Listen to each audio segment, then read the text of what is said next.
Kailan ho natin malalaman kung tuloy or hindi na ang offline protest? Masasabi ko po sa ngayon,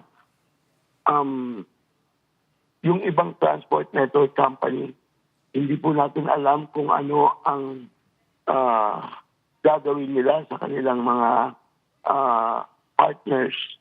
Kasi po, marami pong TNCs ngayon kung saan nagda-drive ang mga TNDS drivers.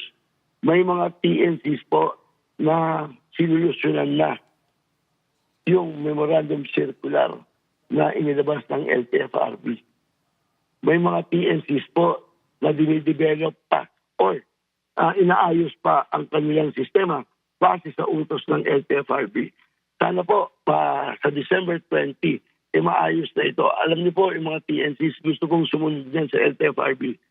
At yung mga TNDS drivers gusto po yan magservisyo. Pero sana hindi malugi.